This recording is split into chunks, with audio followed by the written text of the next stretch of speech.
every single time I go to see a movie, I always take my time in it because there's always at least 20 minutes worth of previews, right? Well, my movie it started at 9:25 and it's 9:40 now, so I got to get in there right now. But I want to tell you what I'm going to watch and why I'm watching it, honestly, because I'm going to go see The Watchers. It's the new M. Night Shyamalan movie that's coming out right now, and we all know what I think about M. Night. He just got super lucky on writing a decent script for what was it? The I See Dead People movie. Dead Sixth Sense, was that it? He just got really lucky, and because here's the thing, I guarantee that script isn't all that great. It got polished by the director, right? It was actually a better movie because M. Night didn't direct that movie. He just wrote it, and then he just blew up. He got super popular, and he started putting out the quality of movies that he was capable of. And unfortunately, they're kind of sad, and they're kind of lacking. But I'm not going to see it because of that. Here's the thing. I have been a secret, really a very closely devoted fan to Dakota Fanning for some reason. I think she's an excellent actress. Even like Uptown Girls, I Am Sam, all these, I didn't see the Twilight movies, but I know she was in those. She looks really good on that screen. I kind of want to see this movie just because of her. It looks science fiction-y, so that's the movie I'm going to go see, is Watchers. In just a few seconds, I'll be right back to let you guys know what I think about that. All right, let's see if I can actually get in there and not miss any of the movie, all right? I'll see you in just a few seconds, guys. Bye.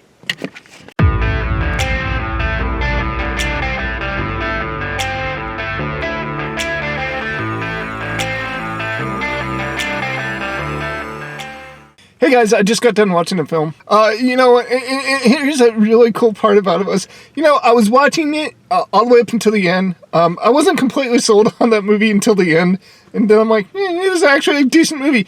I cannot believe that I'm going to actually be talking to my camera telling you guys that M. Night has actually put out a decent movie. And then the credits started rolling, and then I started reading them, and then I found out it wasn't M. Night, but it was his last name. His last name was on that screen, but M. Night wasn't the first part of it. It was really weird. So I looked it up on my phone before I left the theater. It's his daughter. His daughter, I don't know if she wrote it, but she definitely directed it. It was actually good. Let me go ahead and tell you what the movie's about really quickly. It's basically, we open the movie and there's this guy, he's running through the forest, he's trying to get out of the forest, and it's dusk, and it's getting darker and darker and darker, and finally it's dark, and he's hearing creepy sounds, and something attacks him and pulls him down into this crater, right? And we're giving all these cryptic moments, there's these signs all around that say this is the last point that you're going to get to, turn back now, stuff like that.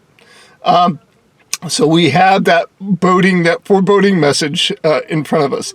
This forest is haunted. This forest has claimed lives, right? So then we open our scene introducing our main character. Our main character is played by Dakota Fanning.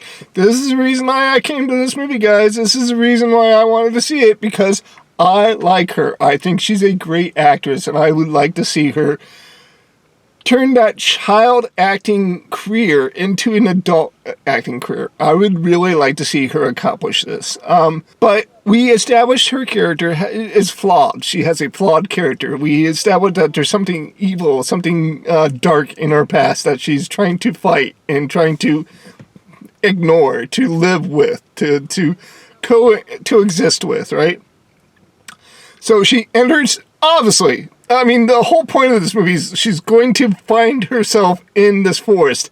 And then we set up the rules. She finds herself lost in this forest. She finds this cabin, but the cabin is weird. It's this metal box, and it's got the whole front side of it is just a mirrored glass window. So she finds it. She finds these people that are living in it, and then they quickly explain the scenario to her. She's in this forest, and she's not going to get out.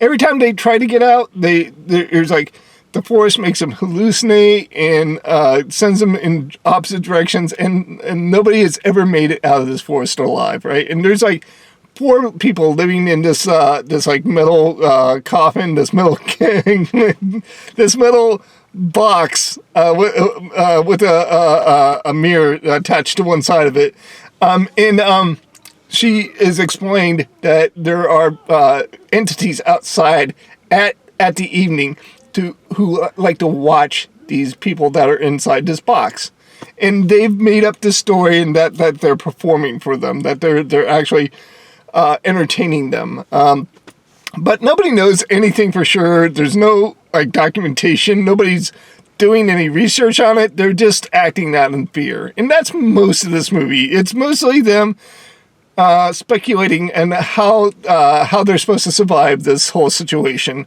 That's your story. That's it. Do they make it out? Do what happens to these fairies, these halflings that are they're plaguing them, they're haunting them, they're torturing these poor innocent people? None of these people are really all that innocent. I'm not going to answer those questions. You're going to have to watch the movie to see that. And honestly, here's the thing. It's not a knockout of the park. I'm not going to say that you have to go see it in the theaters. It's not a theater watch. In fact, I'm going to have to say that it's a slow burn. It's a real slow burn. And I was kind of bored during certain parts of it. And it doesn't really kick in until the very end. At the end, you finally get some exposition. You finally understand what the real story is about. And then there's a couple interesting twists in the plot. I liked the small reveals at the end. And that actually made the movie for me. I'm going to grade this movie and just move on. I think that it was a decent film. It wasn't the greatest film in the world. It wasn't a knockout of the park. It was pretty slow. It was pretty... the visuals, the direction of it were decent, but like it did kind of rely on some horror imagery for the fairies, or the halflings, excuse me. It was kind of samey in that respect. It was kind of lazy in that respect. But at the same time, I did enjoy the subtle story that we got. I'm going to give it... you know what? Here's the thing. I just looked it up online. I just looked it on Rotten Tomatoes, and it's getting a consistent 30%. I think it's better than that. I think it's honestly better than that. I think this movie's about a 75. It's worth a rent.